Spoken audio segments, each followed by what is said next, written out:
Hello, everybody. Welcome to a new live stream. Wake up. Everybody's got post-Thanksgiving.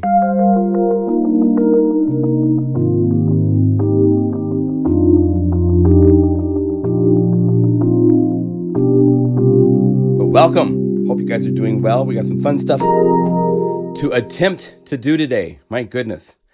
I am going to try to summarize and show as much as I can. I can't show every one of them, but since 2009, yours truly and the Plugin Guru website has released 71 libraries.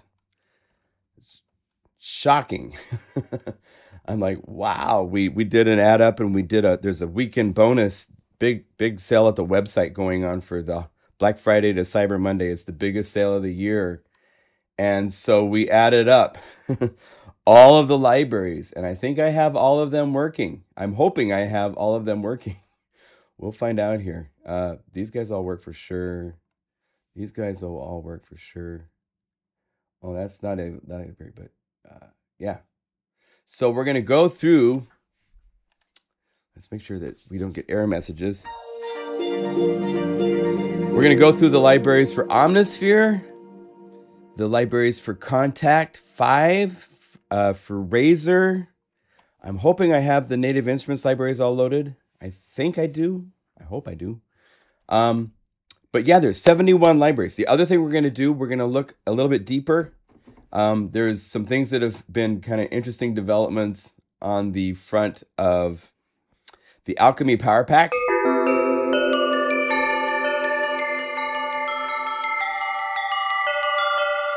So I will actually, let's cover that first, and then we'll do the fun stuff. Alchemy has, it's a wonderful library.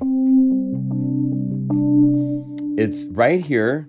I'm going to explain the installation process here in a second. Let me see if people showed up. Yeah, hey, good morning. Hope you guys are doing well. So I need to raise this up just a little bit more because it's cut off, it seems, in the feed. Let me see. Why is it doing that? OBS, why are you doing that? No, it shows the feed right. Maybe I just don't have it set to full screen. Oh, there. Interesting. Okay. Well, yeah, it shows different in the full screen than it does when it comes to what I was seeing in the YouTube live feed. So it's fine. Okay, good. So here, let's see. We can turn this off to keep things even more efficient. Check this out. So the Alchemy PowerPack is out. I'm going to step through the installation process to help. I've got some people that are asking, how do you install it? So we'll do that first.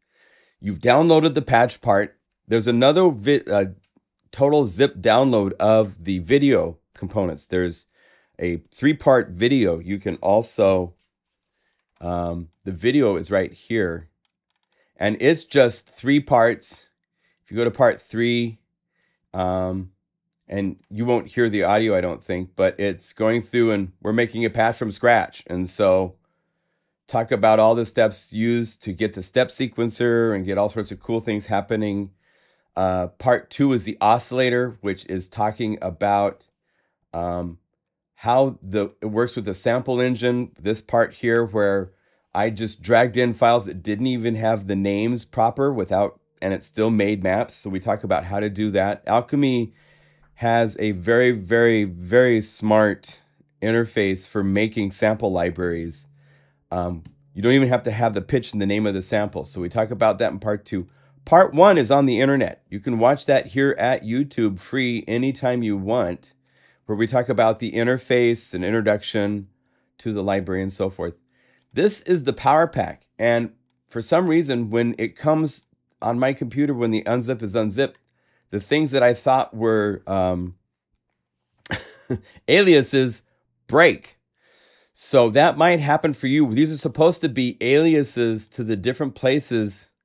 If we were to go into the Alchemy folder, I had originally, see where it says Alchemy? That's actually supposed to be something that looks like this. But for some reason, it lost that. So let's do this based on these not existing. So you just have these 4 folders of put into to deal with, right? And all you need to do, a lot of you guys don't have the preference files set in the Finder to show you the hard drive icons. If you want to set that up, you can go to Preferences for make sure you click Finder. So this has Finder up here. You say Preferences, and you can have it so that you can see hard drives and external. Apple turns these off by default, which is just silly to me, because since I grew up with the first Atari and Mac computers, the cool thing with the is you see a virtual disk on your hard drive. And most people that have computers, if you buy a new MacBook or Pro or whatever, they're hidden. So if you unhide them, then they show up like this. So you can just double click to navigate to the different places you need to navigate to. And to get to where you need to navigate to, you go to Users. And here's your home icon. This is where, if you have 8 people that use the same computer, each person has their own folders. They can have their own background pictures and all that kind of stuff, but only one of them is the home. So the home where you're currently logged in at is where you want to go to Music, to Audio and Music Apps, to Plug-in Settings, and then finally Alchemy. And so put into the Alchemy folder means you open this up and you drag this over and you put it into the Alchemy folder and you let go. I'm going to say stop because I've been working on this Alchemy folder and I don't want to replace it with the originals at this point. But to put into source folder, you go Alchemy. Now you go to libraries, and inside of libraries, there is a source folder and there is an effects folder. And so everything in the source folder, you double click that to open the source folder. Drag these 3 icons and drag them over to the source folder. And again, I'm going to say stop. I don't want it to replace anything. And then you go to the sampler instruments folder. Well, let's do effects. The effects, you take all the effects, drag these over to the effects. You let go on the effects folder tab so that you put all of these 33 presets of effect presets into that folder. Okay. Once you've done that, you can go up a couple settings to music apps. And from the audio, if you right click, I don't know if you know this, but if you right click on the header, you can see the hierarchy. So as you go deeper into folders and stuff like that for Cello C5, now this will show Cello C5, sample instruments, etc., etc. So just right click on this, get back to audio music apps, and sampler instruments is where you put the Mega Magic Dreams EXS files so that you have, if you go to the ESX24, you can load Mega Magic Dreams into there as well as into Alchemy. So that's it. After you've done that, you need to go here and you need to go File, Refresh the Library. And that will have it update its database. It looks at the hard drives, sees all the presets, and updates them.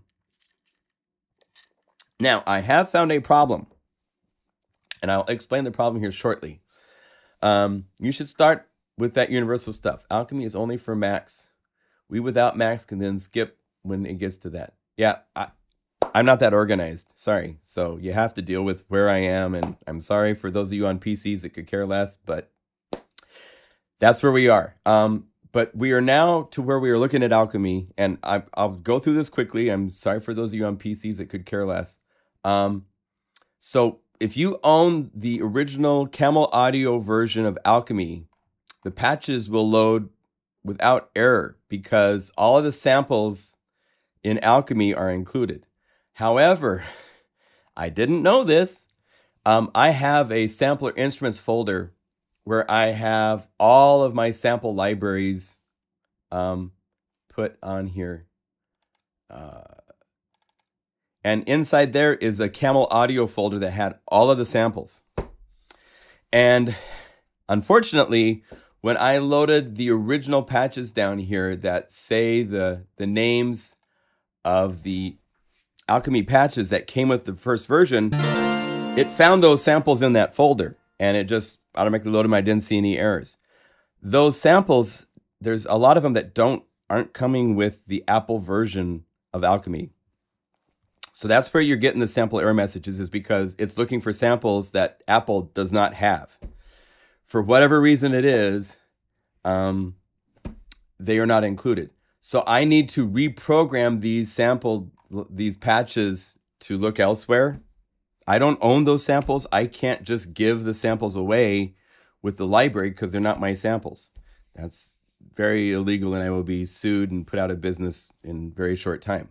So I will not do that. So I need to edit the patches. I've done some of them already where, like the drum kits, I've now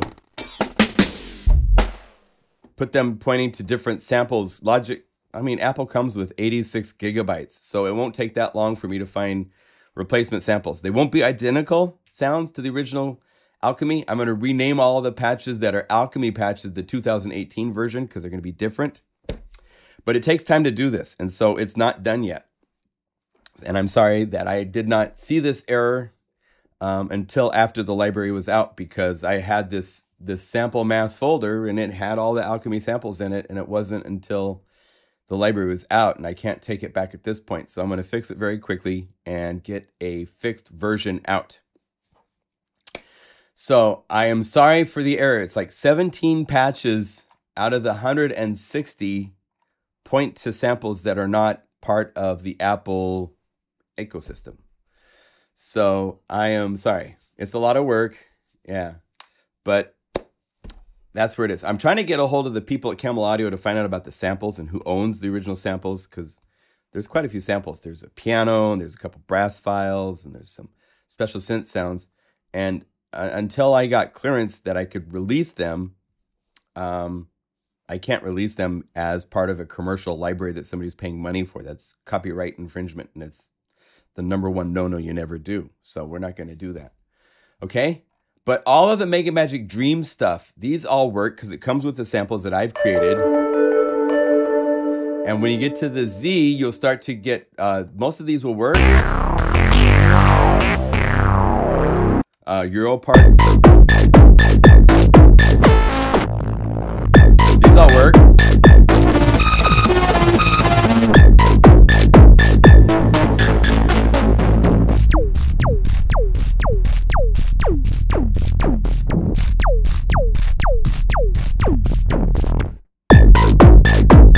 And I don't know if you know this, but what's really cool with this little mod pad, you can click on the boxes,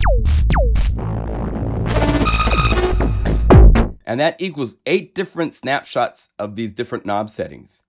Or you can click and drag to morph. So that's what's really fun with this, is you can do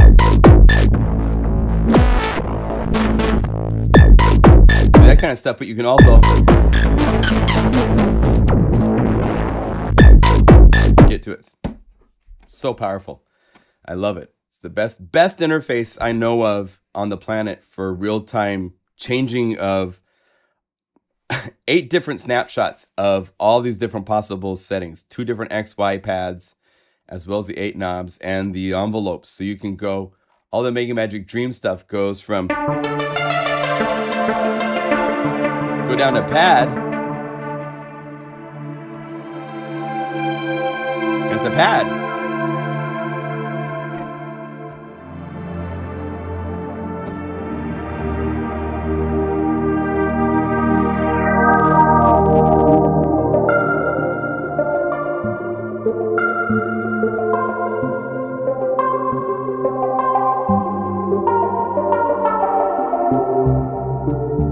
So this interface is just like every synth should have it.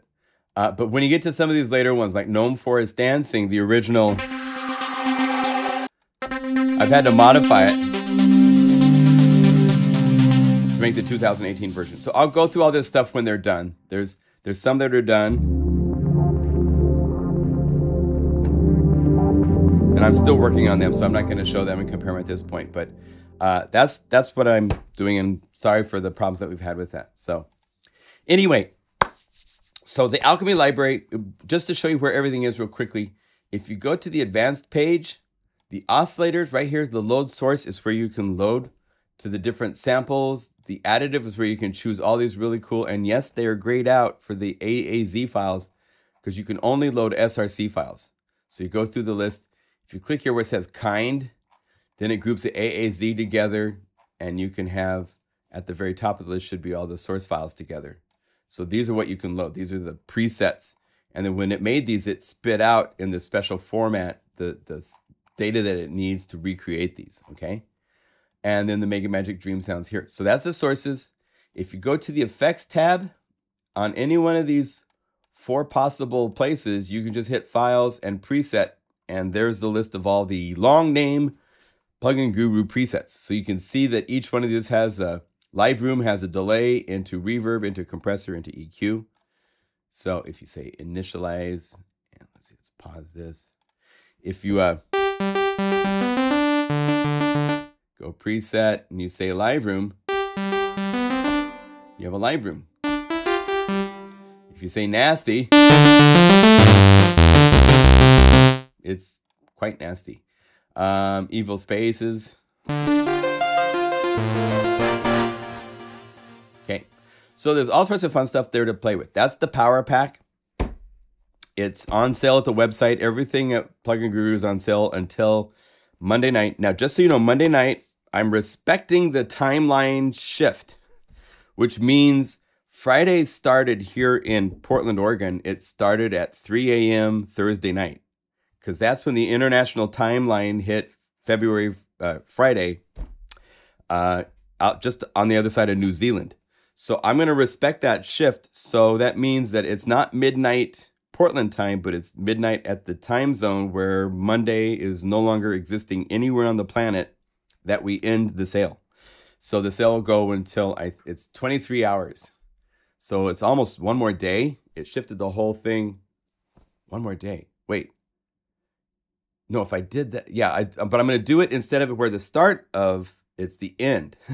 So I started the sale at the very start of the change to Friday, but we'll go to where the last part of the earth is on Monday before the sale ends. So it'll be longer than just midnight my time, okay? So the sale is going, and take advantage.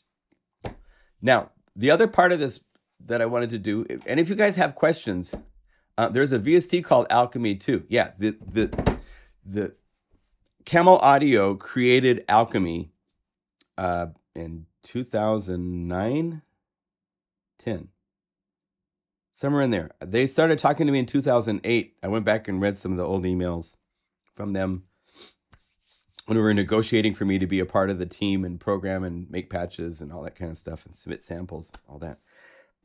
2008. And I think somewhere around 2015 was when Apple, 14, 15, Apple bought Camel Audio. They stopped releasing it as Camel Audio Alchemy, and later that year, they included it into Logic Pro X. And so there are these 2 versions of the same synthesizer plugin. And the interface and layout is very similar. The information that I provide inside of the video PowerPack, even though I'm using the Apple Logic Pro X version of Alchemy, these parameters are pretty much consistent because the patches, they have to have patch compatibility with the thousands and thousands of patches for all these different sound libraries that are part of the Alchemy library that you can download. So now, one last thing on Sound Library, if you go to the Sound Library Manager, I have now installed more things, but it's Essential Libraries.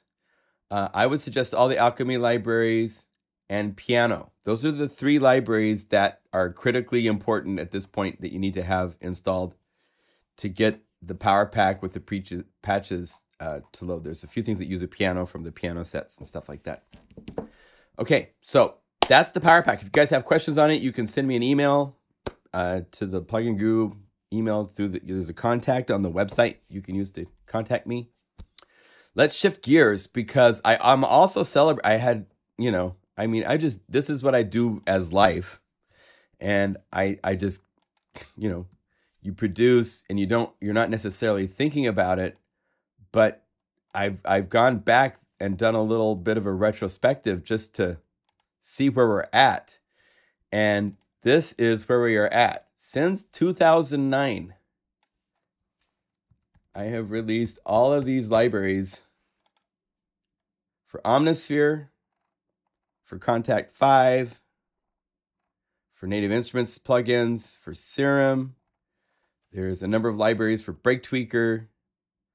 There's 3 things, different libraries for Stylus RMX. There's a library for Trillion, for Spire. Mega Macho Drums Wave is for people that don't have Contact, the full version, and they want to have like inside of ESX24 or inside of Ableton Live. You can get the kits to show up. Malicious Slint is a cool library. Toxic Zebra for Zebra. And Universal Cafe for Rob Papin's Blue 2.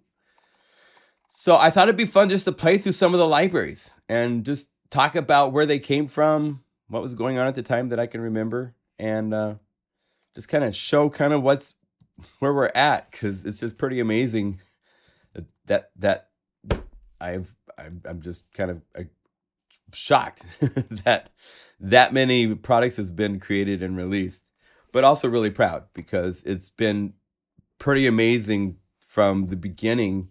Here, let's do this. Let's go way back. The first library that I released was for this lovely little synthesizer right here.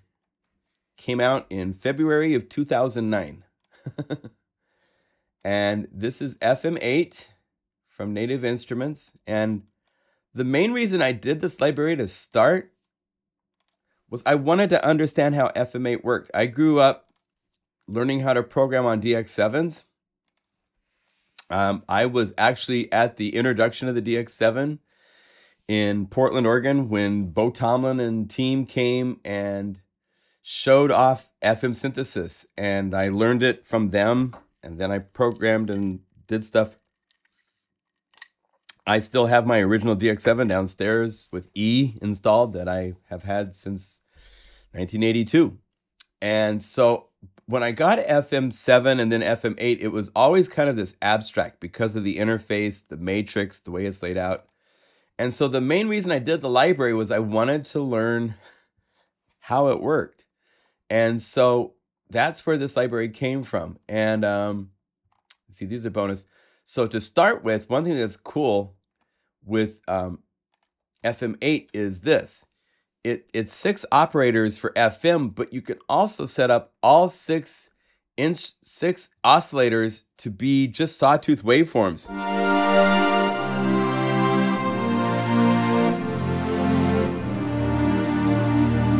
That sounds really nice.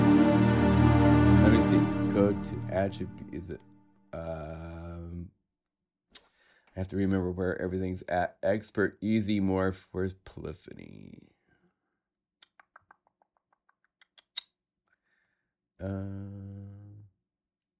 Oh, polyphony's here because it's only at 8, so it's dying very quickly. Let's say 32.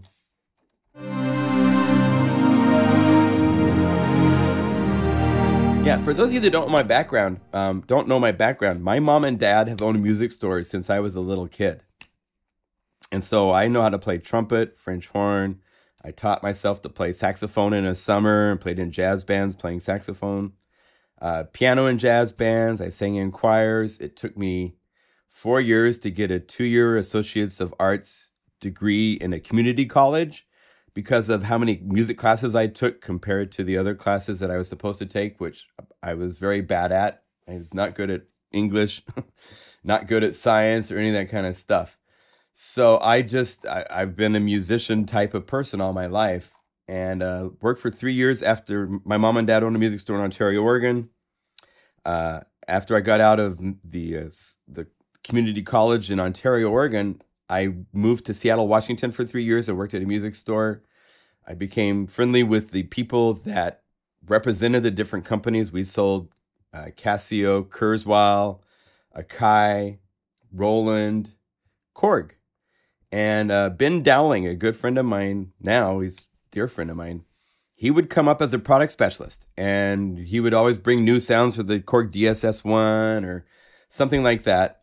And I would have new sounds for him, because when I was a salesman in a music store, one way I kept customers, I had synthesizer classes on like Thursday nights, and I made sounds.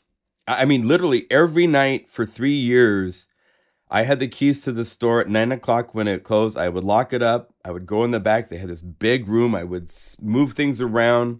I would write a complete song, record it into an Apple IIe computer playing Master Tracks Pro, and sequence it all up and then record it to a cassette tape. I still have those tapes somewhere. And then about 2 in the morning, I would set things back up to where I was supposed to be for sales. I would go home, I'd go to sleep, I'd come back to work the next day at 12 and repeat the cycle. And I was in my early 20s. I didn't date girls. It was just pretty much that's all I did for 3 years in Seattle. And then the M1 came out, and Ben came up and said, dude, this thing is selling like crazy. The factories are working 24 hours a day to produce, and I can't cover the West Coast by myself. Would you be interested in helping? And I said, yeah, I would love to. I'd always known in my head somehow I'd get to LA somehow. So this was it's always been backdoor ways of doing things for me. I ended up in Los Angeles. And so for 18 years, I lived in LA. I worked for Korg. I've been a part of many, many, many synthesizers. Still proud to be with them, working on stuff to this day. And 2019 is really going to be a great year in some really cool ways. And but I moved to Portland, Oregon in 2005. I had a daughter, didn't want her to grow up in Los Angeles. And so I've been here since then. And in 2009, started this company kind of on the side, just to, you know, the internet and YouTube were happening. I could only make, if you go back and watch the first YouTube videos at the very beginning of my channel, which has like over 200 videos now, they're 10 minutes long, exactly 10 minutes. That's because that was the length of time we were allowed for videos. And I would sit and record, and, you know, the videos I do now are like 45 minutes long. Well, they were about 45 minutes long then. And then I would have to edit the daylights out of that footage to turn it into a 10-minute video. It's choppy all over the place. You know, I used oh, what's the big Express, the video editing software. What's the video software that Final Cut Express is what I used. And with every time I did an edit, I had to hit Command R and re-render everything. And when you're doing in a video like 400 edits, 500 edits, I mean, I'd have screenshots somewhere I saved of just the whole thing with edits, and it's just chop, chop, chop, chop, chop. It would take like a week to do a video.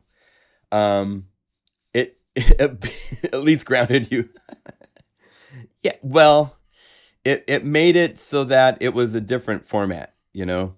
And these live streams, I just get to do whatever there's no rush. It's just hanging with you guys. The fact that the technology allows this to happen is just crazy. You can pop up comments over here. I can read them. You know, Intrinsic Men's talking about his first synth was an M1. Yeah, totally classic to be back in time, right? Oh, Alchemy also exists as part of GarageBand on the iPhone and iPad. Oh, I should check to see if the patches will work there too at some point. Interesting. I didn't know. I didn't know that they'd included it there. Wow, cool. So that's the background. And so since then, it's just been I started kind of like just not every rush. The first library I did was this one, and there's videos that I have on YouTube. If you don't know FM8, you can learn FM8 from the videos. I love FM8.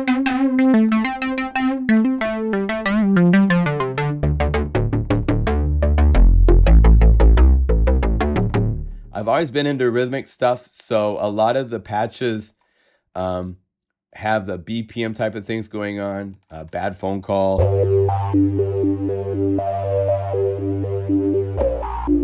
Here's where you have the first of the morph pads, where it's like each corner could be a different patch.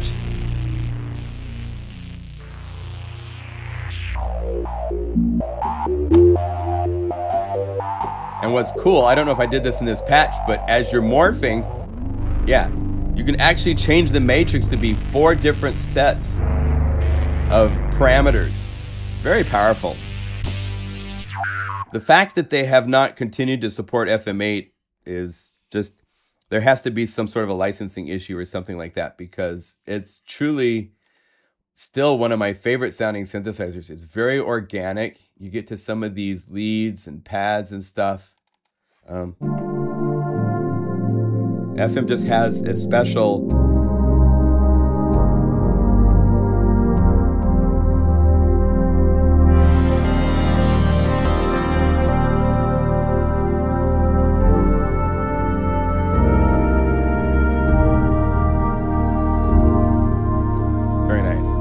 So, this is the first synth that I supported. It's very warm. It's got this organic quality to it that's really nice. Check this out. So this is based.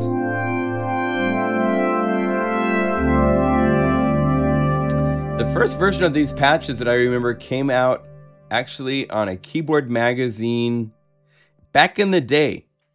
You guys, a lot of you were not even born back in these days, so check this out.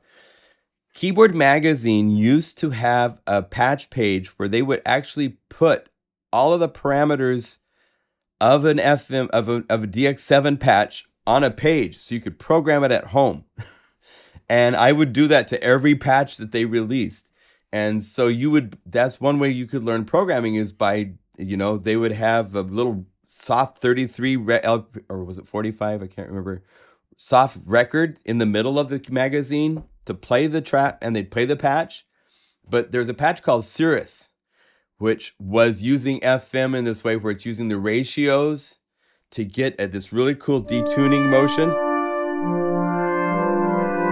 If you bring this up,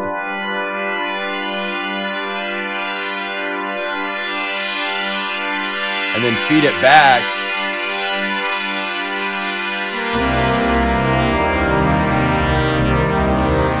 get quite a different character out of it. But it was very cool. Yeah, if you take it down an octave, it's...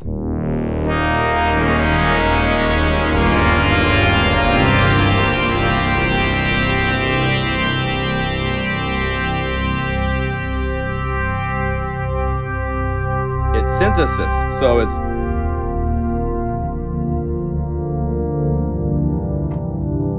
It's wonderful. Love it. So the FM8 is the first library of yours I purchased. The pads in this library is so cool. Much improved over any of the factory. Yeah. My goal has always been not to, maybe a little show up the factory stuff if I can, but to provide things that the factory maybe was a little soft on or didn't focus. Coming from working on Korg workstations, I kind of have the bullet list of patches every synth should have. And, if they don't exist, then my PowerPacks would include those. And,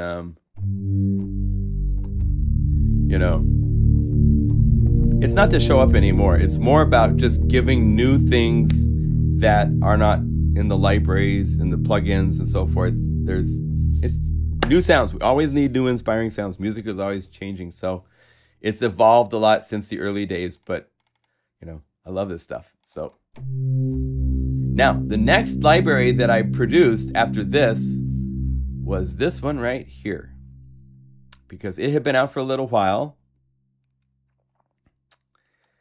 and it had a lot of potential, but it had a couple things that I thought, it needed new kits. It'd been out for a while and the kits were getting a little, and the multi-mode was something that was so cool. And I found that, the main thing this library included, there's a couple really important things. Number one, you could take any of the grooves, even the RMX grooves. Let's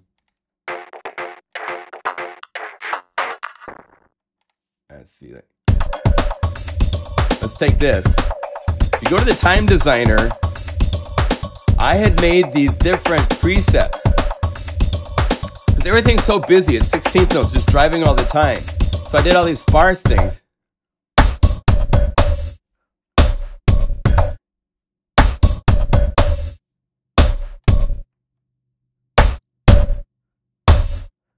So you could take something that normally and take it to this. For the entire library, all the thousands of grooves, you could go to the groove elements. You could go to djembes, which are all, and you could go over here.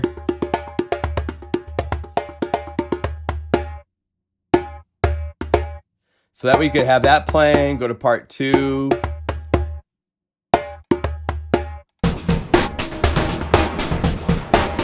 all is nice and big, right? So go over here and say,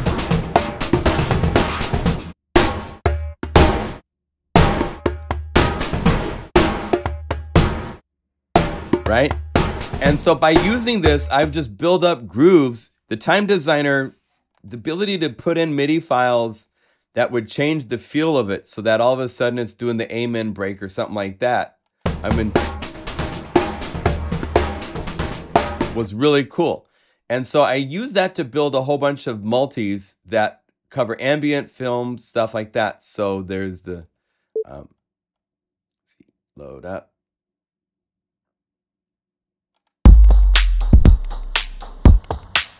And it's supposed to be really slow.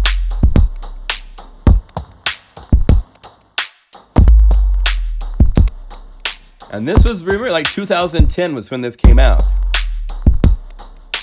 But the film ones and stuff, what's fun with this is it sets up all of the up to 8 different grooves in one setting. It's kind of like multi-mode in Omnisphere, where it's taking all the patches it can have, where you like get more focused on the granular level per patch. So it's fun to pull these apart, see the parts that work and how they worked, and do similar things like that with productions.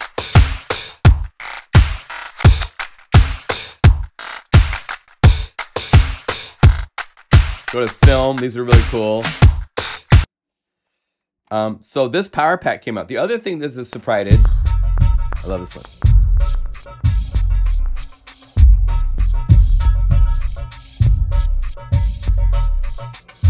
So this is the Power Pack for Stylus RMX. Since then, I've also introduced a cool thing.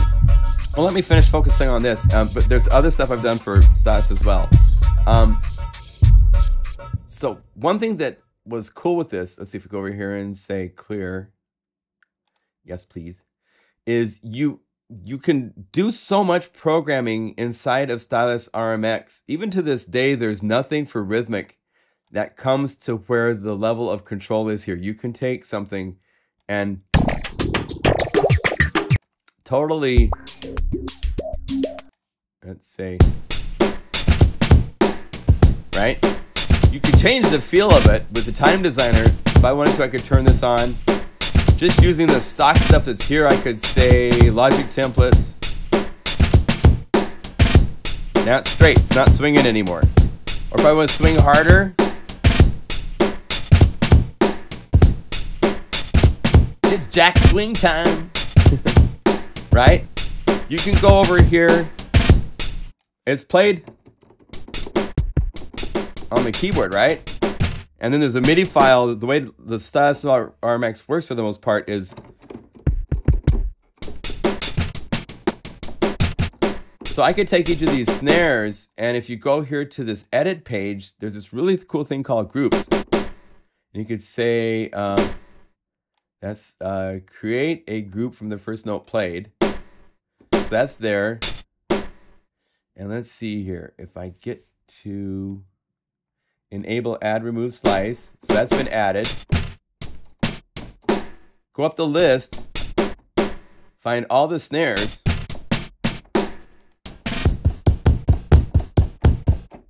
up the keyboard, right? I could go to the effects for this group, and let's put a reverb. Here's your reverb. These are the effects that came with like the first version of Omnisphere, the small list before it grew into crazy. And this snare, let's have a. So now when I play the groove, I could put distortion.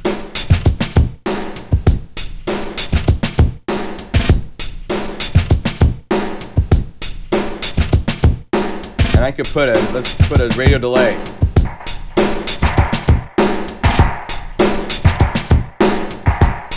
Right? I mean, that kind of power is pretty cool. To be able to go, okay, let's put this into another group. So we say assign, create a group based on that note. So now we have a new group. I could add things that had that hi-hat quality.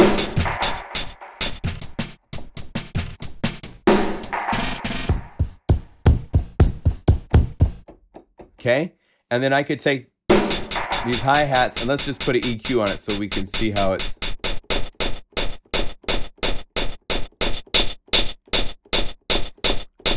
And let's put them in a different, like a spring reverb. Okay, so now we hit play.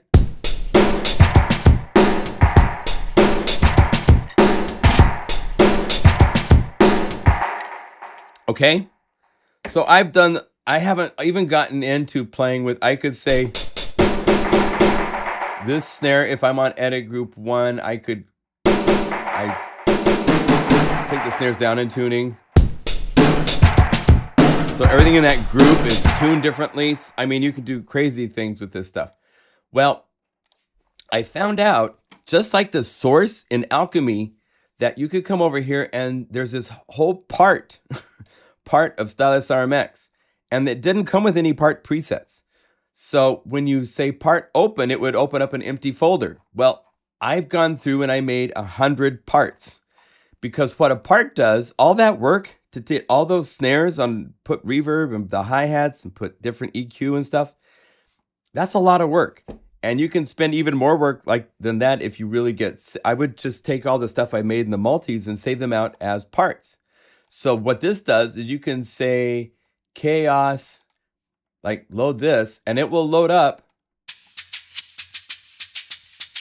something with reverb. It's got chaos randomly happening. So I could go to part 2, say load another part, and say open part, and let's do another chaos.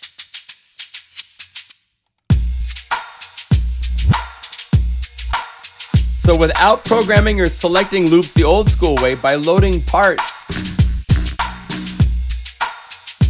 let's say load one more part. So we go over here, say open parts. There's filtered stuff. I tried to group things up. Here's noise, so finger cymbal on acid.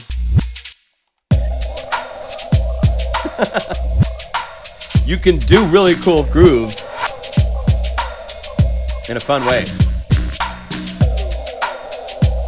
So it's still, to this day, Stylus RMX is still a very viable, powerful synthesizer rhythm machine, especially when you get down here to user libraries. And there's all of these different libraries that I've created or bought over the past time or worked on and stuff like that. We've taken, this isn't a commercially available library, but let's see, is it here?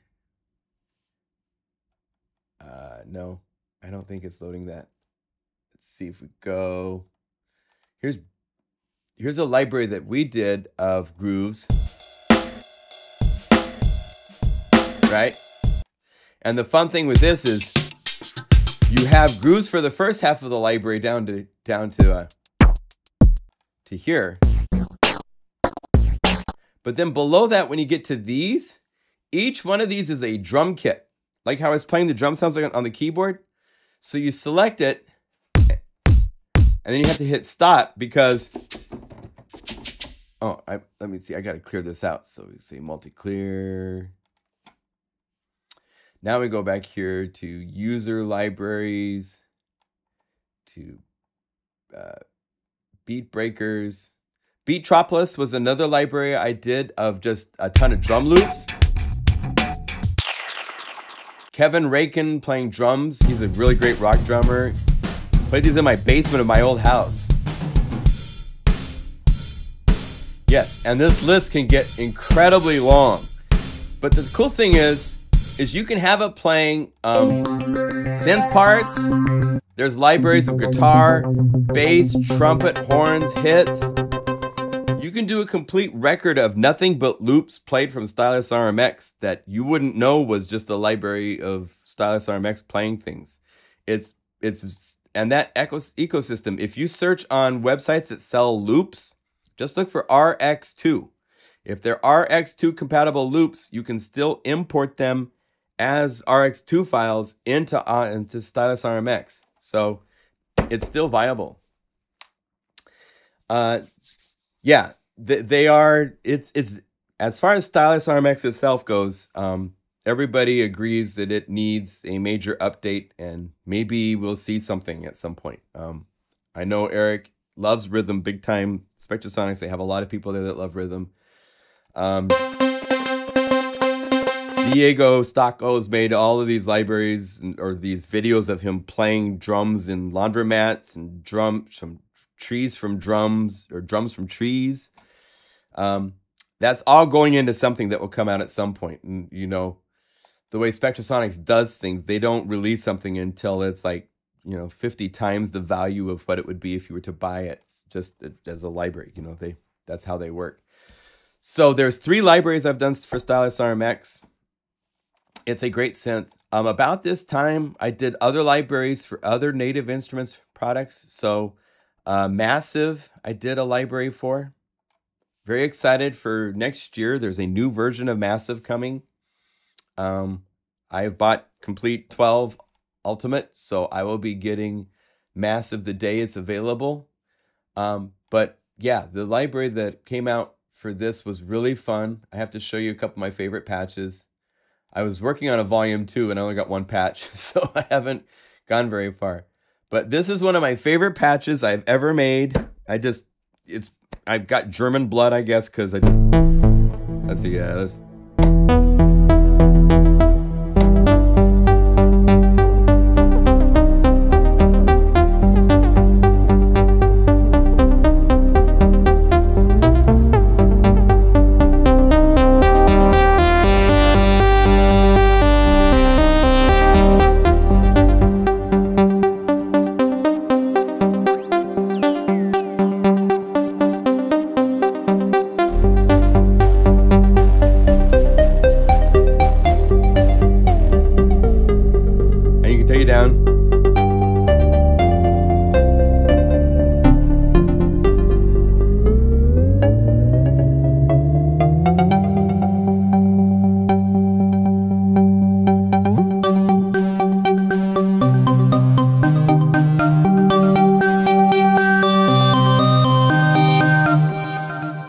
love the sound of this silly groove. I mean, Massive has a cool sound still to this day. I mean, Serum has surpassed it as far as a fidelity if you were to put them on scope, but because of the layout of Massive, where it's got these 2 different inserts, where you have the ability to do all sorts of cool routing inside of it for where you route the audio, where it's going to go through the inserts, at what stage in the engine. It's still very powerful. 3 oscillators, 2 filters.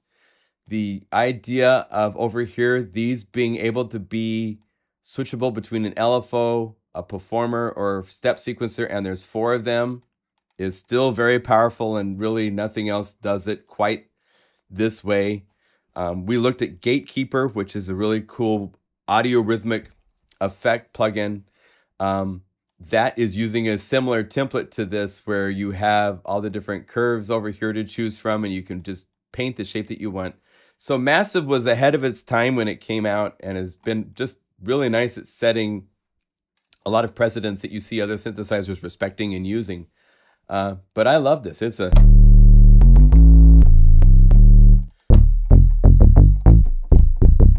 I should also point out, not long after the Massive PowerPack came out, I went back and revisited FM8. And this is at a time when a kid named Skrillex was making the scene. And so I was trying to figure out, he used FM8 for a lot of the stuff that he did. And I was trying to figure out how to take sounds from to that.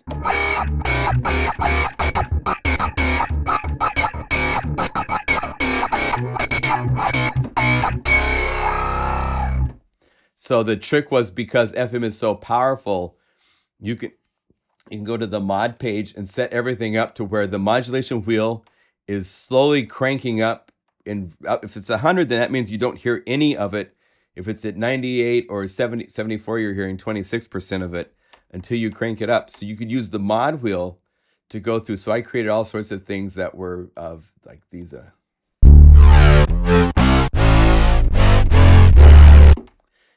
Screw it. And if you put these, if you put that with a big sub and a drum group, it's pretty cool. So this was a fun library.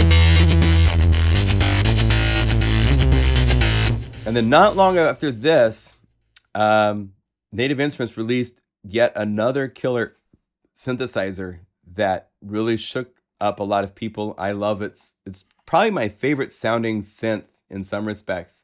I mean, there's so many for so many different reasons, but Razor has such a unique sound to it and such a unique character to it. And so I've done 3 libraries for Razor, and I think I have these set up to where they will show up. Let's hope they show up. Yeah, so here we go.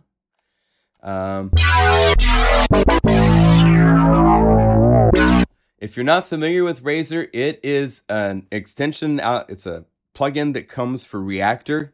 I guess they call them ensembles. I believe it comes with it now, and it's a powerful, beautiful form of synthesis. And I've made 3 libraries for it.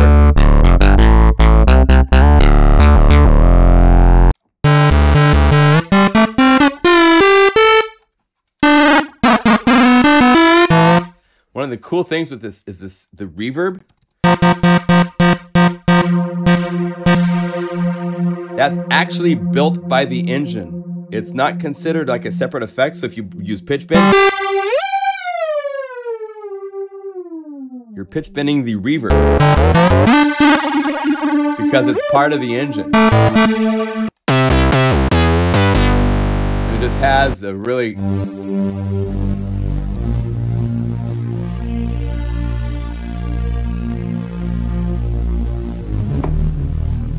So if you haven't played with Razor, it's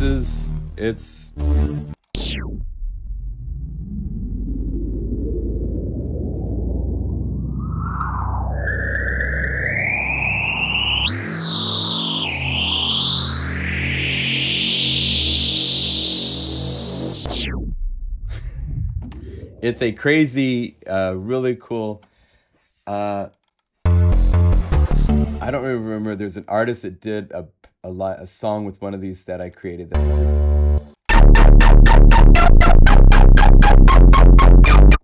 I think it was this one. Yeah. Epis Vinti.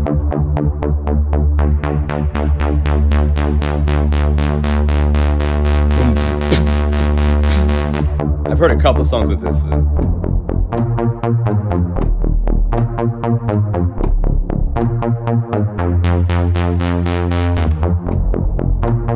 I love this patch.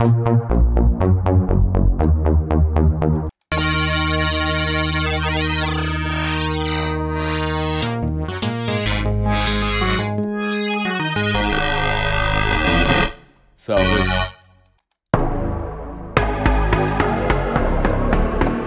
just a unique sound.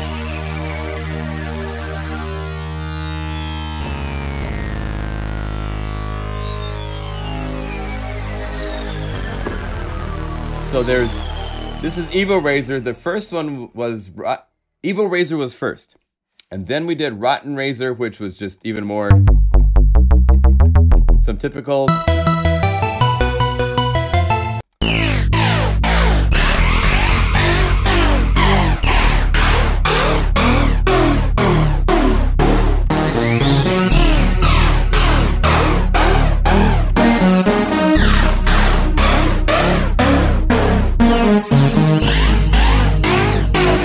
Have fun with that, then you're dead.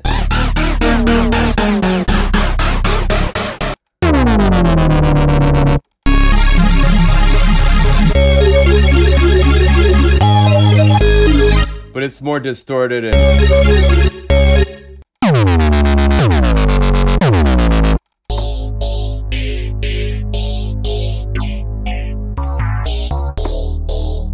so there's tons of bass wobble.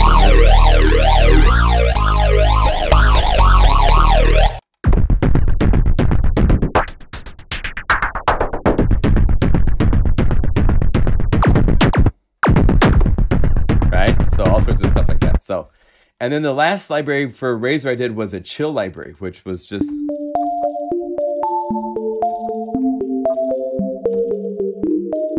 all sorts of cool, because it's using these 512 oscillators, it does some very unique,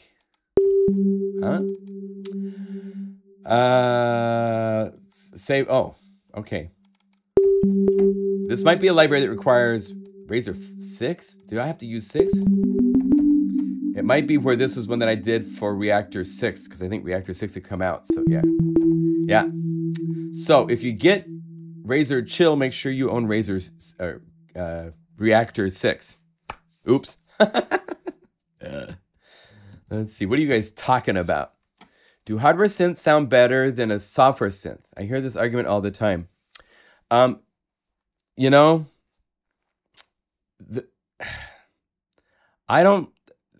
to me, they're all tools and they all have a different personality. It's not a matter of better or not. It's which one relates to you that you're comfortable working with to write the music that's inside of you. What brings out the artist in you? You guys are all more on the music side of things than on, you know, I'm into the experimenting and making new things that inspire me, that is going to be inspiring to other people. Watch October 27th live stream. Yes, Razer can eat a lot of CPU, but computers have gotten faster. So while that is true, if we were to come over here, you know, I have hardware, I have modulars here, I have Moog. I'm about to order a Moog grandmother for the end of the year because I want to do a library using it as a sound source because it's really a cool sound.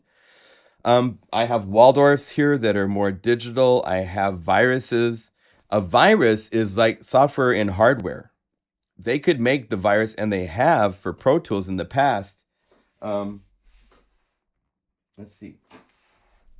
Where is it?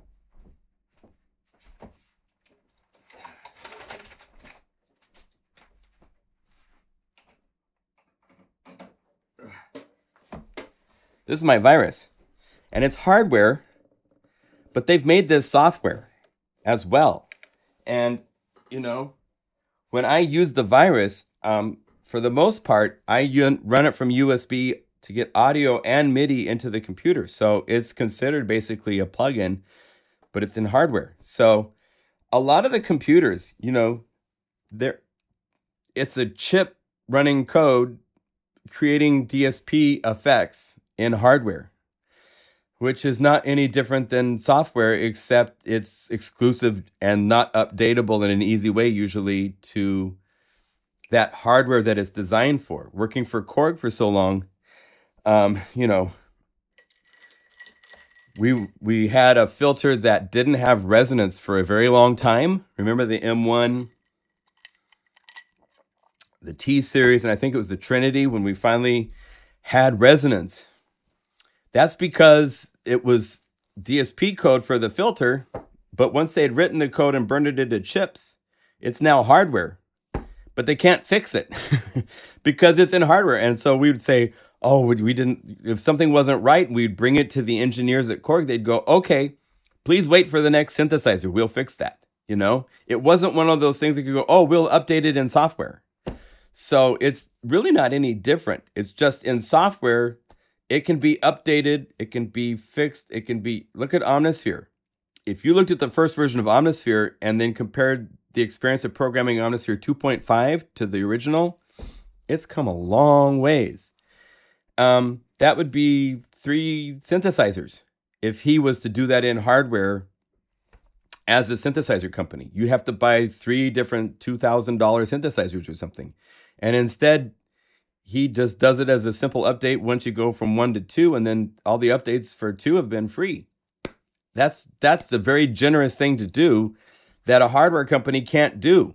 If a hardware company finds something that they want to improve, they have to bring out another piece of hardware and try to convince everybody that's got lots of hardware in their studio to buy something else that's hardware. So, you know, find what works, sit and play stuff.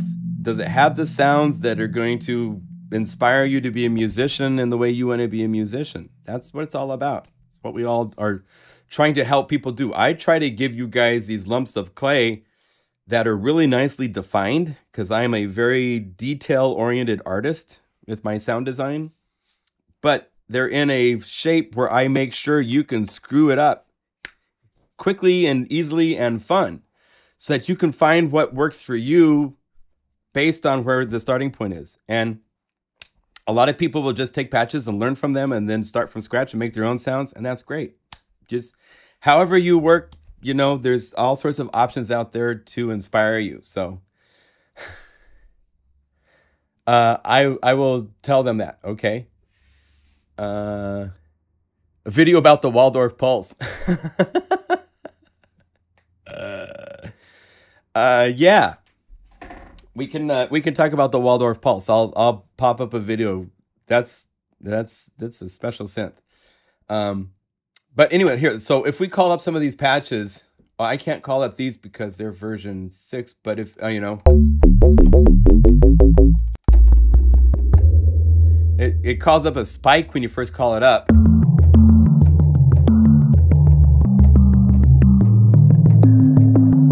But I could call up an atmosphere patch that would eat up as much, if not more. So it's not to the point. The only plugin to this date that is obscene on CPU usage, that to me, I still don't understand why it is so obscene when it comes to CPU usage, is Break Tweaker. And you can buy this with Stutter Edit, I think, for like $50. Oh, there's an update for vocal synth. Where's the update for Break Tweaker? This has been out for so many years without any updates. So we've done 3 libraries for Break Tweaker. Did you notice this nice segue? We're talking Break Tweaker for a minute. But this is a library. This is a synth. Mega Magic Drums was the first one that we did.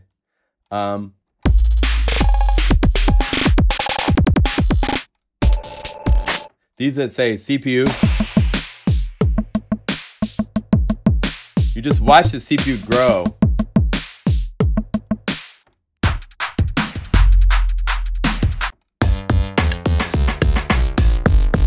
You know, it's playing simple things. But for some reason, when you start going into the engine, and if you start stacking, if you hit here, you see the waveform. If something is using 2 samples, like here's using 2 samples, this sound is using 2 samples, this sound is 1 sample, this is 1 sample, this is 1 sample, and this is synth and synth. So anytime you start layering things inside of Break Tweaker, that immediately, it's not optimized very well for that. And they've never addressed it or anything. It's just, that's the way it is. And, you know, it sounds great. It's cool to have from the main grooves. Now, this library is huge. Of all the libraries for Break Tweaker, this one is the biggest bang for buck. And I had Seth Norman, who's now part of the Spectrasonics team, work on this. Toby Pittman, this wonderful chap from England. A dear friend of mine, Rylan Allison, did all these crazy out there.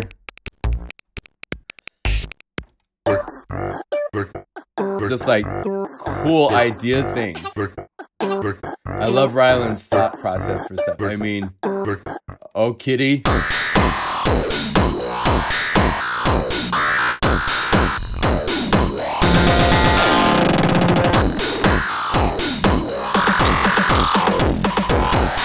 He's a drummer.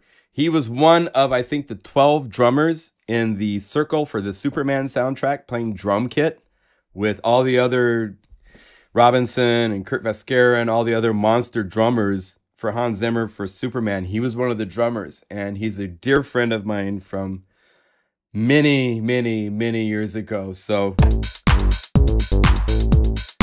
funny cat. Love him. Right? And Seth, his stuff, he was really into the in-your-face.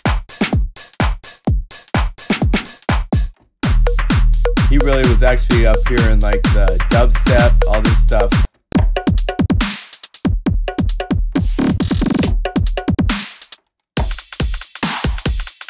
So Break Tweaker still is cool.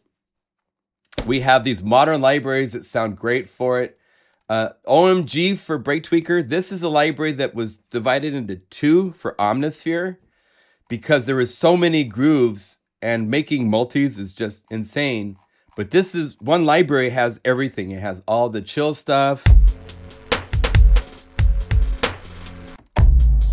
Here's the original. Love this.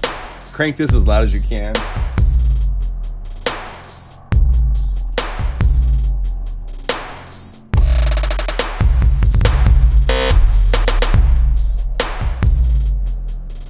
Airwave, worked on these.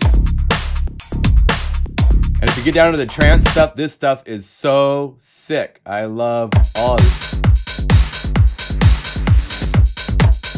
If you've ever been to a Airwave club set, I mean, this is what it is. I mean,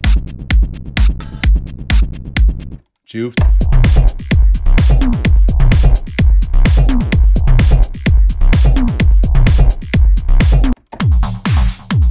Right? Hip hop. I mean, I don't know where I had the energy, but I licensed hip hop samples from a company that does incredible hip hop samples. So this has those samples in it.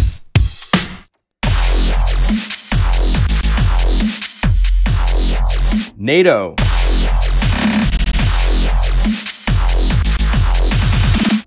NATO is now, he's the guy I partnered with to do the urban library for.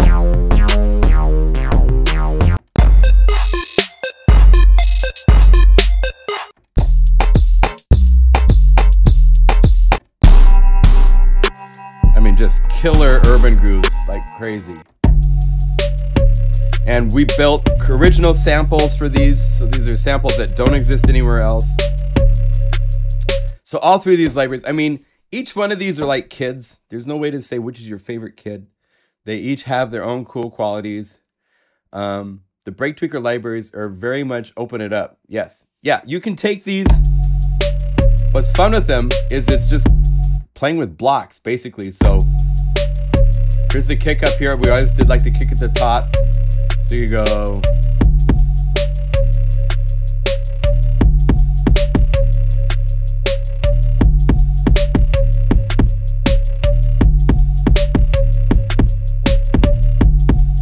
Then let's click on this. And let's have it be repeated a whole bunch of times. Or the other way, tips the other way.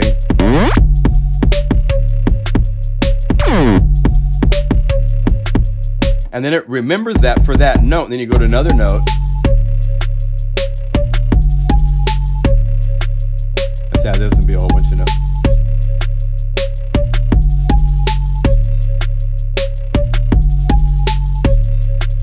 Now you go between them.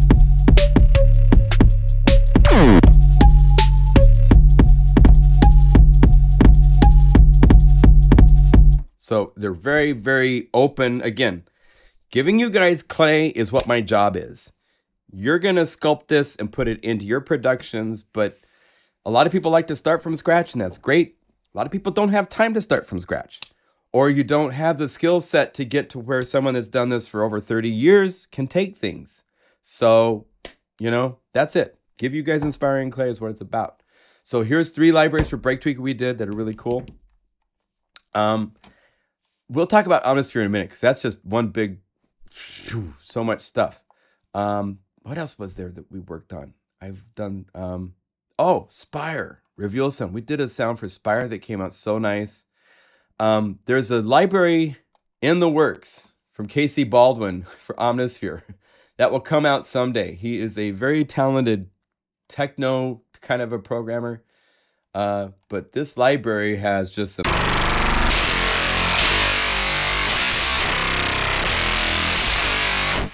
This is the closest probably to the Virus kind of vibe in synthesis in a plugin.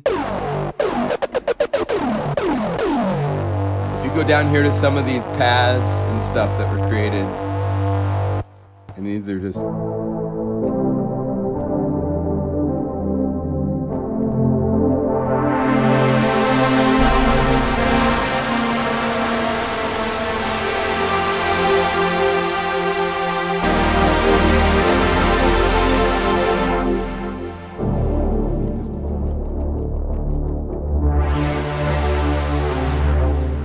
sounds that give me goose pimples. That means it's a good thing.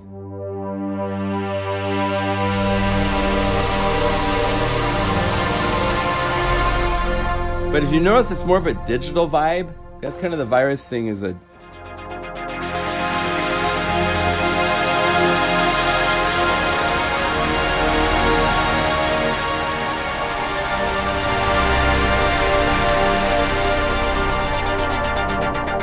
tempo locks like a dream, so you can play it and have it pulsing with rhythms in your tracks. The bass sounds in here are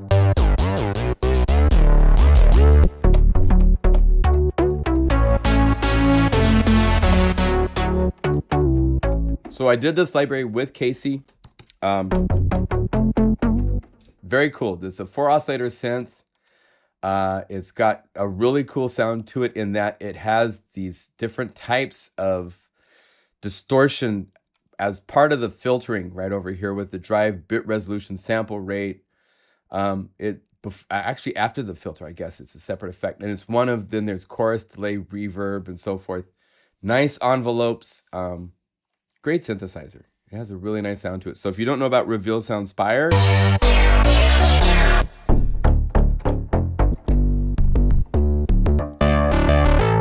I've thought about doing another library for it, but quite honestly, Reveal Sound has so many libraries that they sell for like under $20. And for the amount of time it takes to make a library, I can't sell it for $20 on the regular basis and keep in business. It just wouldn't work. Because it takes a long time to make these patches. This is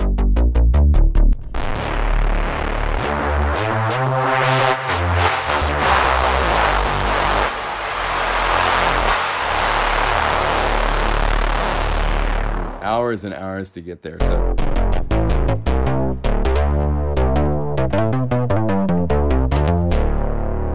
but it's a great synth, good libraries for it. The other synth that we did libraries for last year, I did 2 different U-He libraries now. There's one for Repro and one for Zebra. We did Zebra first. Toxic Zebra. Here's the new interface for Zebra.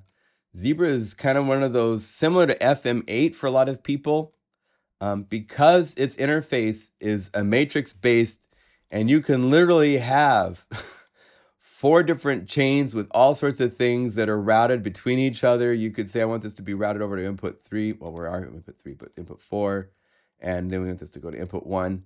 So you can have all sorts of crazy effect channel things happening with up to 4 oscillators that just, it can get quite carried away really easily. So using this, I did this with Seth Norman. And you can see there's a cool YouTube video we did with him we did it together, going through the patches, and he's popping up comments and stuff. He's a very talented programmer. And this is a library. We kind of saw that, you know, Howard Scar, who's an incredible programmer, he loves a certain range of sounds, but he's not really a big fan of these, like more the aggressive sounds that are distorted and, you know, that kind of stuff. I don't think he's that into that. So this library was more trying to fill that hole. You don't hear many of these in the Zebra library.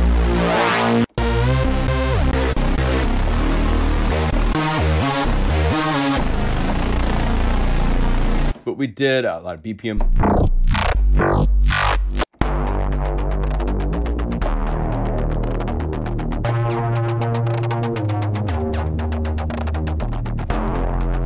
And again, this has the performance page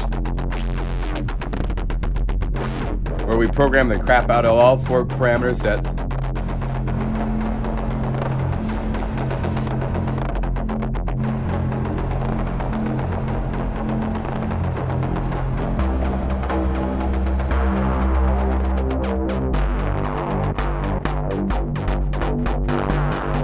Changing envelope speeds.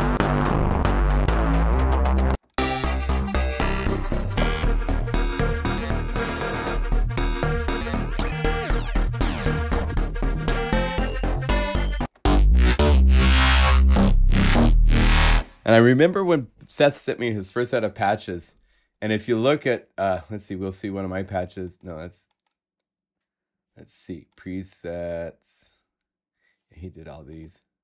Like here's one I did, and the layout is kind of, you know, all over the place, but he sent these things that were like this one, just a wall of effects and different oscillators together. I was like, oh, you know, there are all these channel strips. You can go there.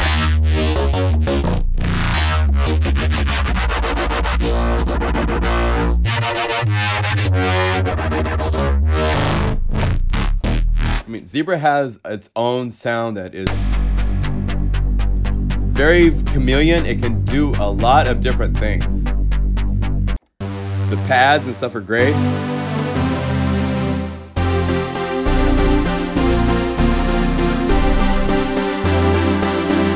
And look at the CPU. This is a huge polyphonic thing. I'm playing chords.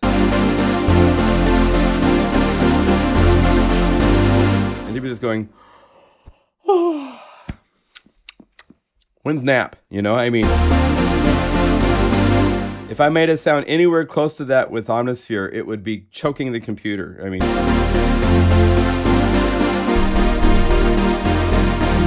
there's no samples, 100% synthesis.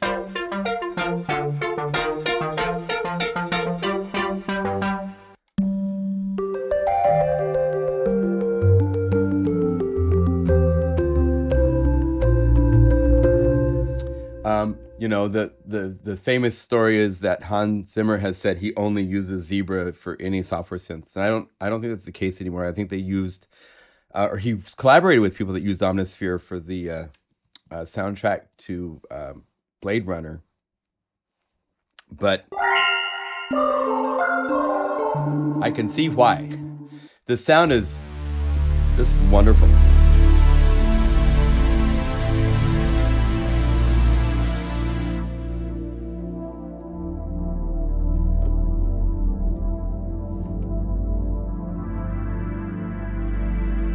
This is really cool.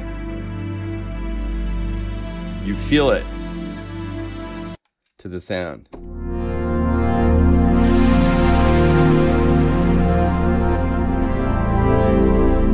know? Yes, I know Zebra 3's in the works. You know, any synthesizer that's out now, the version 2 has been in the works for over a year. So, you know, over or more. Synthesizers are not built overnight, my friends.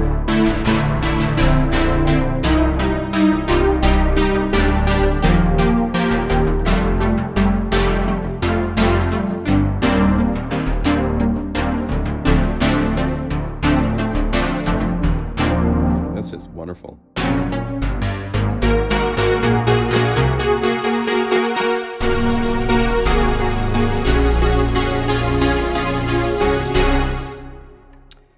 Nice synth.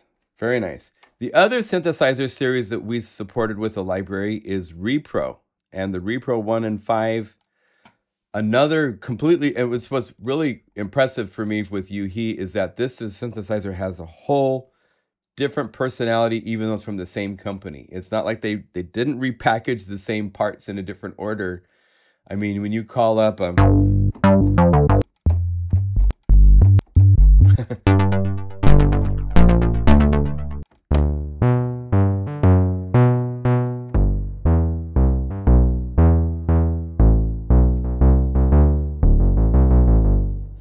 this is one of those that's kind of fun, because if we go over here and say Repro 1 and get a second Repro, and let's go to those presets, and instead of the bass for Joy Bass, let's go up here to the, where is it at?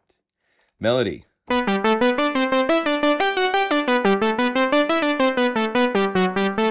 I turn them both on.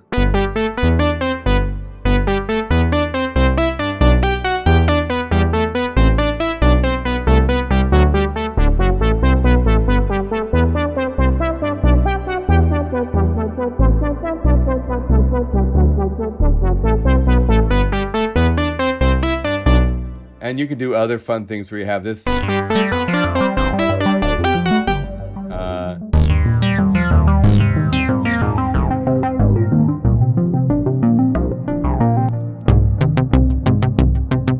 They work really well together.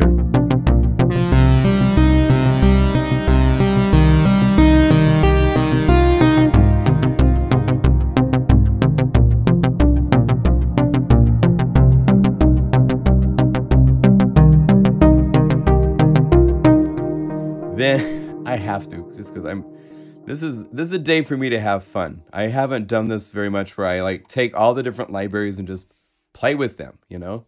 God, it's almost 1:30.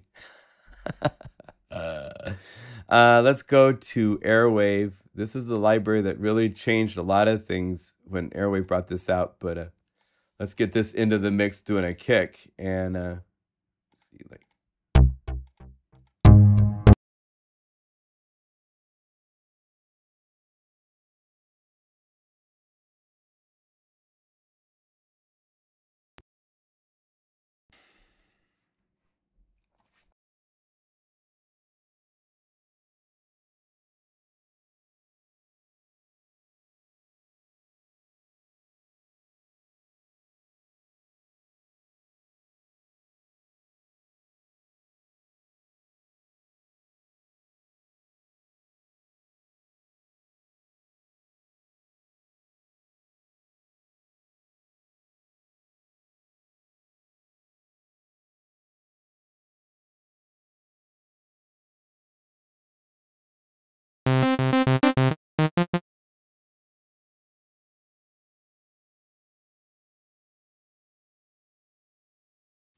All right, can you hear me? Are we back?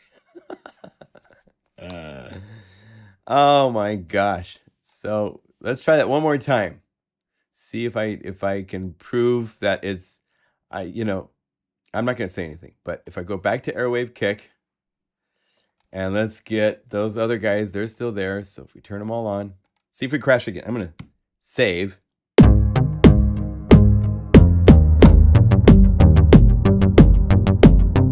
There it works.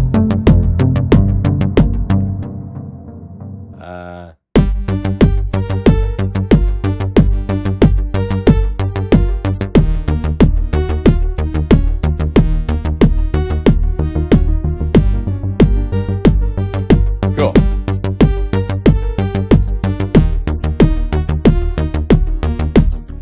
Ow. I should have a limiter on my output channel. I don't have one, so.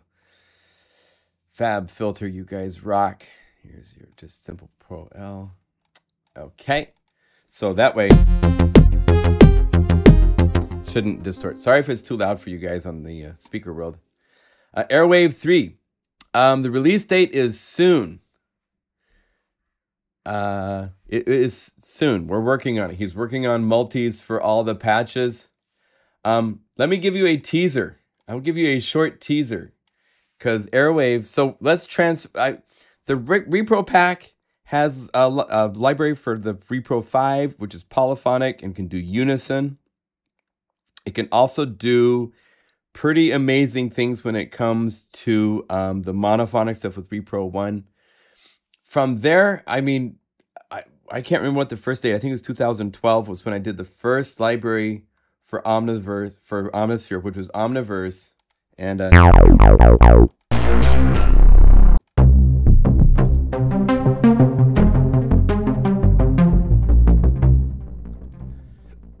keep the CPU up because it's helpful to see.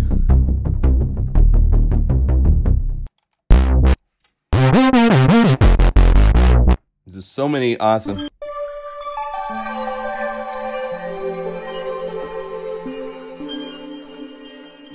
Big libraries. These early libraries were patches only. There is no ability to import samples. So Omniverse, Omniverse 2, Omniverse 3 comes with this really cool story. Amin Bhatia did the music score for it based on, the guys that made Omniverse 2. The planet is looking really sick. It's in bad shape because this alien race has been sucking the resources out of it. And the planet's about to die for Omniverse 3 when they're saved because the planet realizes what's going on and takes their hardware and reverses the polarity, basically. And it becomes toxic to the race that's invaded them. So there's a sci-fi story. There's a cartoon strip. There's a PDF cartoon that comes with the Omniverse 3 library. It was so fun to do these. We'll get back to that.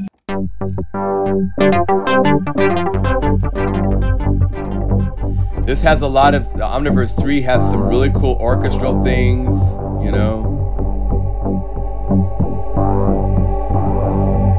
cinematic than the other two libraries.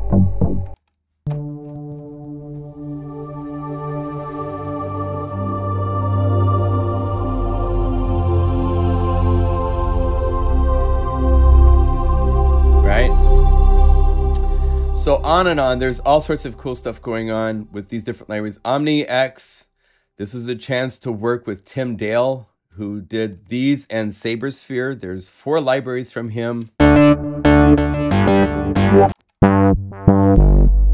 This is shortly after Stranger Things came out, so it has a bit of influence from that.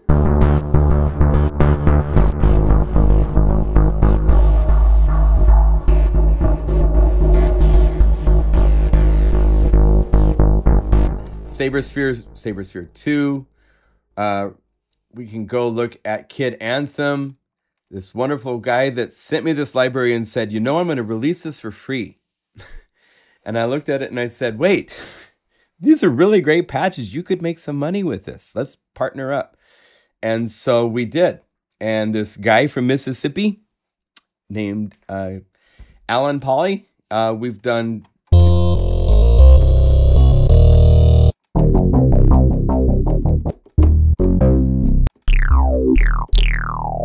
Really cool, usable, great patches.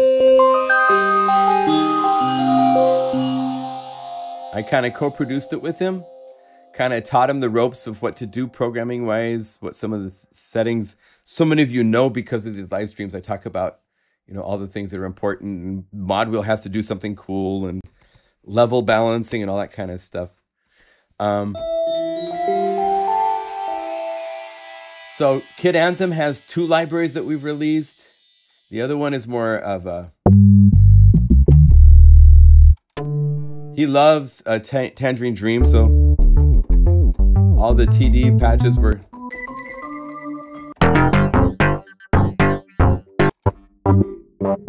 Right? Other libraries that we've done... He has a new library out, by the way, if you're interested, called Journey to Arcturus, which has some really creative, cool...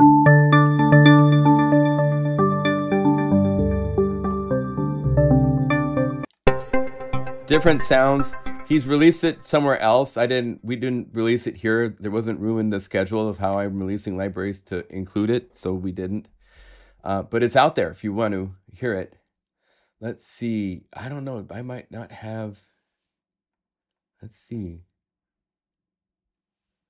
I don't think I have Airwave Volume 3 up right now, so maybe I can't give you a teaser. But when it's time... Oh, I do have it. It's here. I can't show... Well, here, let me do this. I'll give you a brief teaser, and then we're going to wrap up. Soon we will be talking about Airwave, because this is just insane. Okay, you're going to see something a little secretive. There's something coming called Airwave Loops. We're not going to talk about that. Look at all these things. This is a filler library to fill the gaps of what are done in Airwave Volume 1 and Volume 2. So there's going to be transitions, hits, booms, all sorts of things, pads, all sorts of things. What I want to show you just as short of is right here, these things. These will freak you out. He sent me a video of these a while back, and just listening to it as a video, I was like, and now to play them, it's like, he has modeled the sounds of classic video games.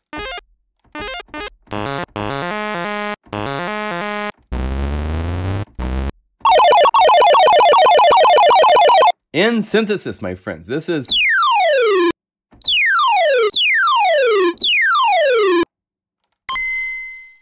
the coin from Nintendo, from Mario? It's a patch he programmed. I'm not even going to show you how he did it yet, but...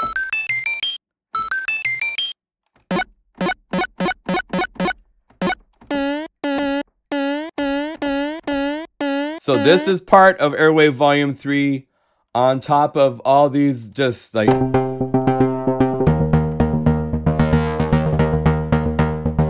you know, the stuff we expect from Airwave, that's just gonna...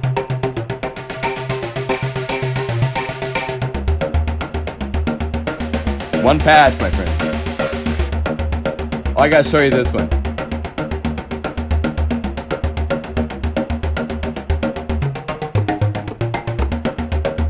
Check this out. 4-bar minimum. One finger.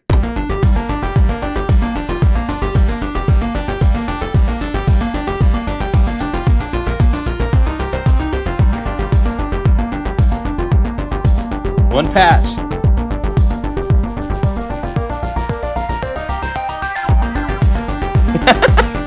He's turned a multi. Remember how we do these in multis? Here it is in the patch.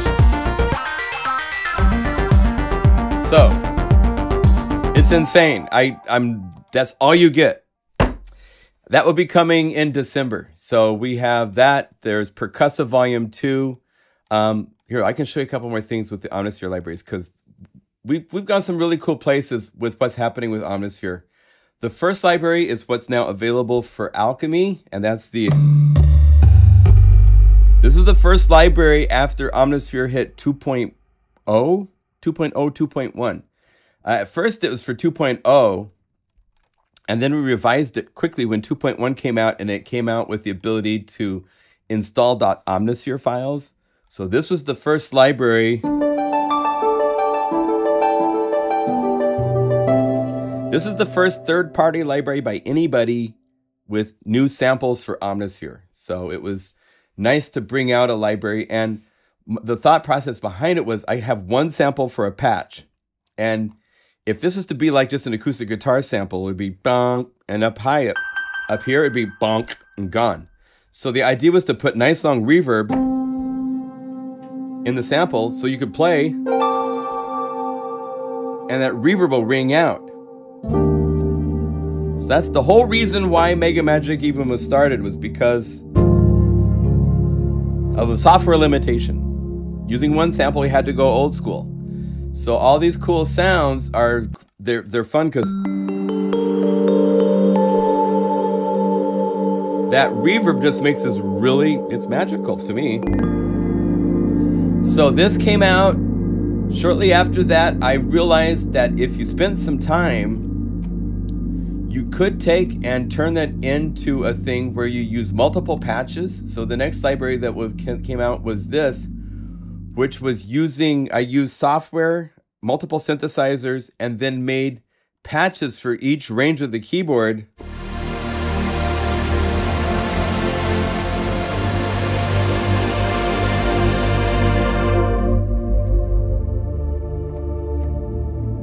And had to program each of the 6 patches the same.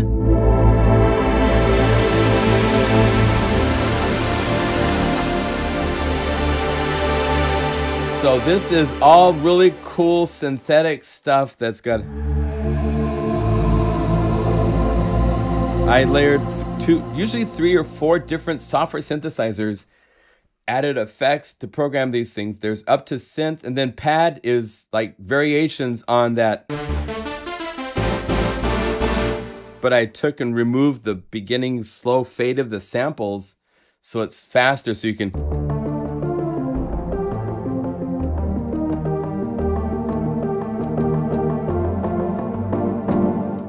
Whereas if you go back to the Cape Deserted, the original, wait, Cape Deserted's the next one. Right? Okay. So after this, we started getting more into guitars. We did with a good friend of mine, Eric Hailstone, playing guitar. This is one where we're using 6 samples across the keyboard. They're just glitched. And the reverb just rings out so nicely on them. There's dry versions as well, so...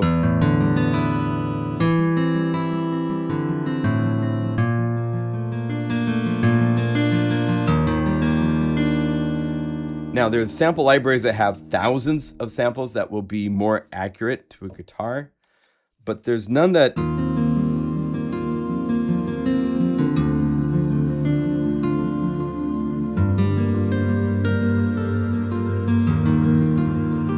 They're just fun to play.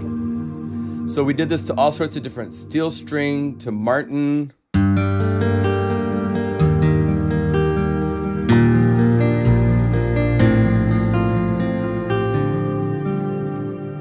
even to like, he had an Alesis guitar that could go into sitar land. So we...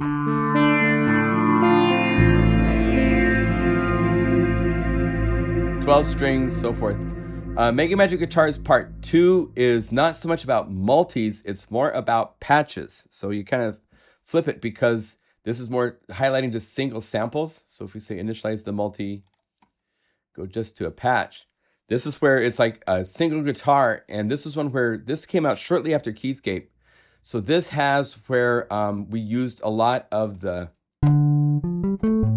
Oh, these are the normal samples. You can take these, right? And then towards the end, I think I added the Z. All these patches are the additional ones that have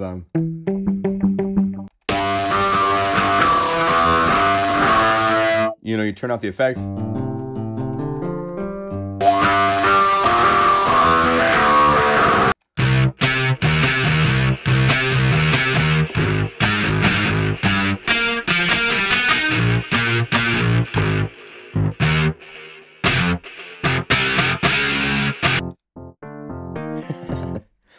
That's without effects.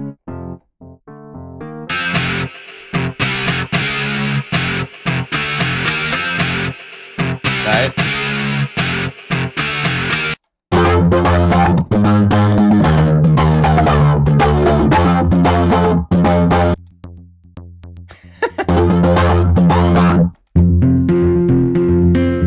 So this is where Mega Magic Guitar lives here. Unless you play with the bonus. The bonus is really fun because if you go to the... This comes when you buy both Guitar Part 1, Part 2. They both include this V12, which means actually V1 and 2, but I didn't have space to put that. But this is using those two together so that you can... it's combining a multi-map and single patches together.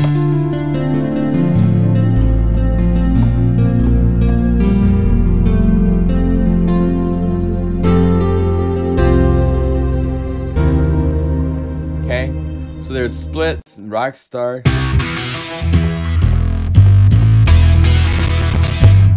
Oh! Watch this. Let's see, reset.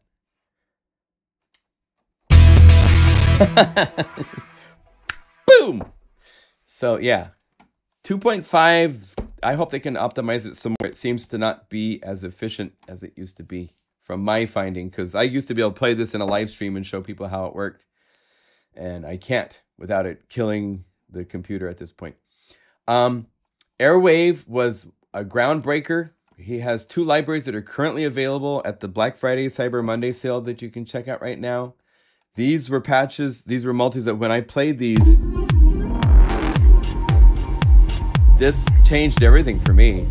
I hadn't thought of Omnisphere being able to do this rhythmic stuff in this way.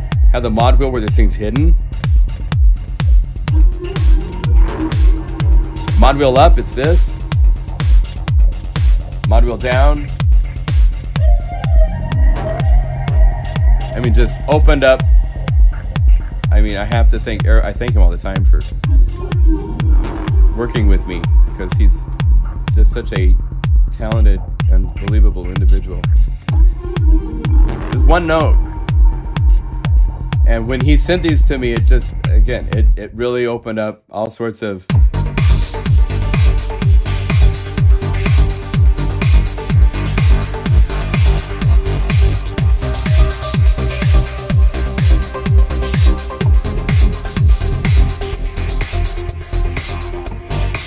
Doing the side chaining in the patches, all sorts of things.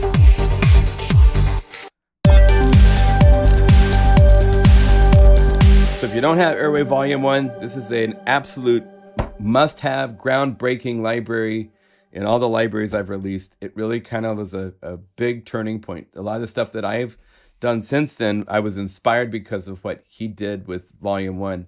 And Volume 2 just takes things even further. How does he even... Some of these are mapped out to be really crazy where the...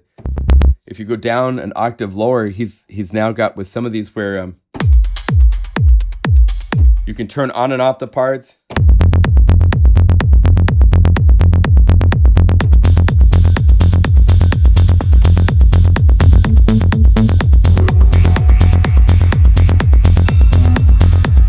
You need a huge keyboard to play. I've got a small keyboard.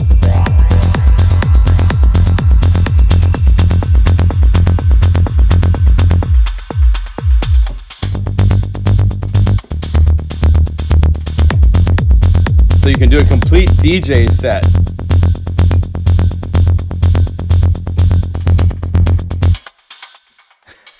Just by turning on and off the parts for some of these. I mean, there's just... let's see what's going on here.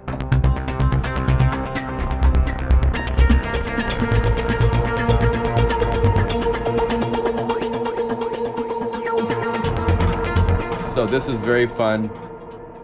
Way out there, BPM kits, menus, drum kits, dance menus, stacks. These are fun because this is using the mod wheel.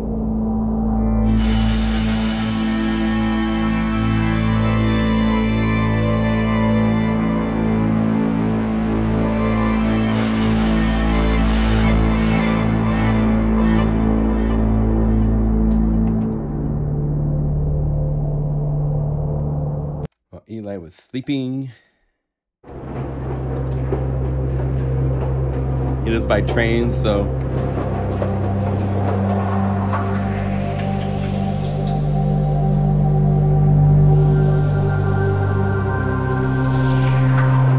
the other thing that's cool with Airwave Volume 2 is that a lot of these sounds are using samples, which if we go over here to sharing, to Airwave Volume 2,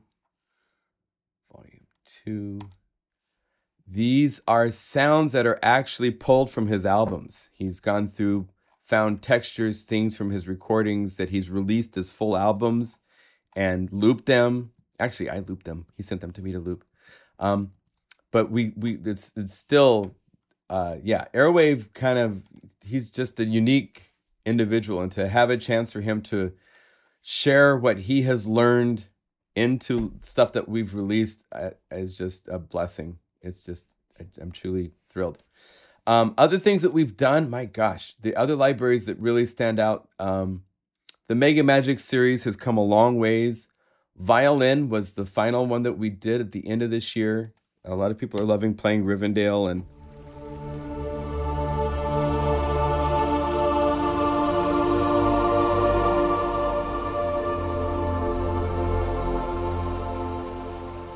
the Whispering Trios with the violin, viola, and cello. Get up an octave so we can...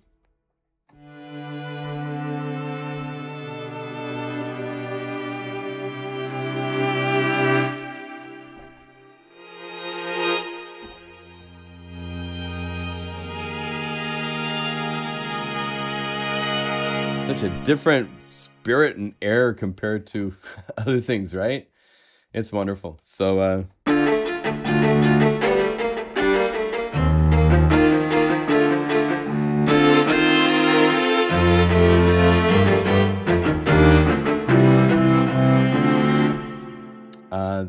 the violin itself came out so nice, so we can...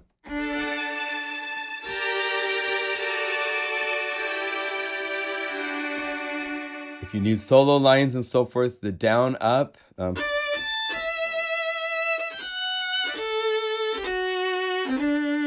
Put nice room ambience on it and so forth. Great libraries. Maybe my favorite that I did this year is the OMG Urban Library.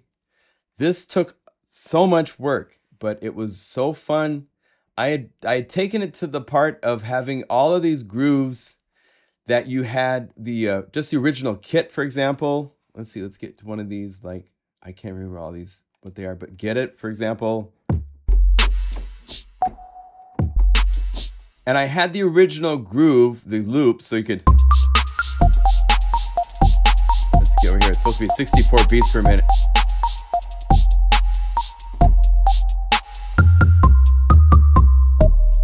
Right?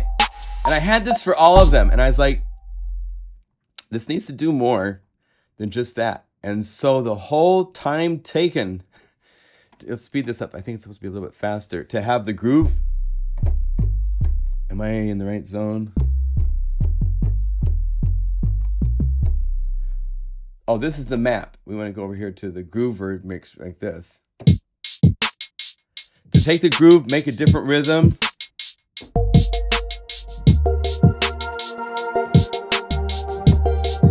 And then program something so different.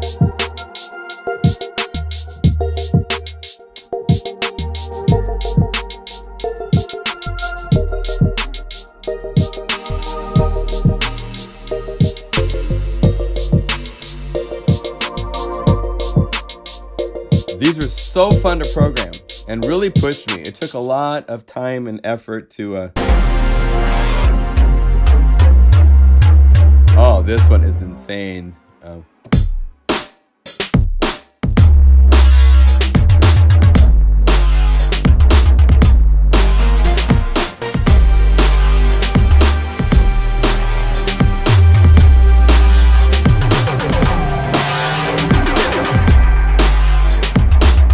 Just to have this much control over so much happening because of a groove, a bass part, and some sort of cool lead things happening that you could play with.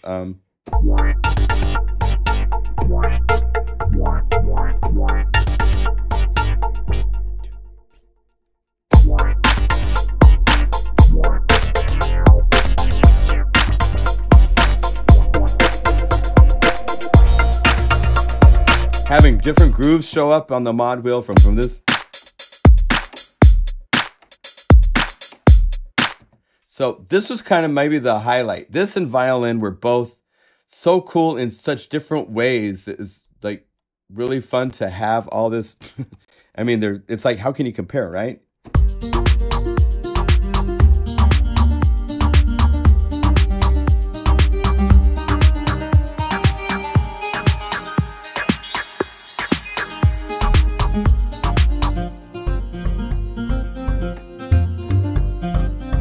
But it's been a great year. It's been really fun. So any questions? I'm going to wrap up because I've been almost 2 hours. I didn't expect it to go this long. But once you start playing with 70 libraries, I mean, it's 71. We're at 72 with the Alchemy library now. I believe we're at 72. So all of these libraries are all madly on sale at the website. So if you need inspiring patches, if you want to explore a new synthesizer, if I'm supporting it, then that means there's at least some stuff in there to play with to push into some cool directions. It doesn't mean an endorsement per se. I don't endorse anybody specifically. I pay for the plugins that I use for the most part. I have it for Omnisphere because I was a beta tester at one point, so they provided things at the time from Spectrasonics. But Contact 5 is another place. I haven't shown that, but the libraries that you see here are available in Contact 5 format. So pads, guitars, cello, bells, winds. Next year, I'm hoping to bring out a trio version that has cello, viola, and violin. I have some plans to try to make it more than just 3 separate libraries joined together, but a little bit more special than that. So I'm working on that. Super Macho Drums is the drum library that I use for all the different drum sounds that you hear in a lot of this stuff and the demos. It's on a crazy price right now because of the Black Friday Cyber sale that's going on through Cyber Monday. So if you need drums, that's a good place to go for new drum sounds. And it's also a cool place because you can take any drum sounds from anywhere else and put them into. Percussa is, to a lot of people that I talk to, it's their favorite library that we've released because it does so much. Oh, and the ESC Tribute Library came out this year. I did forget, but I'm sorry. I should not forget that. Bernie is the lovely head of the ESC, the European Sound Collective. And they did do a tribute library. I guess I didn't have so much to do with that, so it was a different thing to have. But it's so kind and it was just crazy to have a library created from all of these wonderful programmers. Let's see, where's the programmer list? The author list is here. All of these people contributed patches. They have amazing things in the work for 2019 that are equally even more inspiring. I mean, it's one of those. I'm not one that likes to talk about myself a whole lot. So I mean, I do because I'm obviously talking about myself some. But this was really nice for them to provide a tribute library with so many great sounding patches all over the place from so many talented programmers.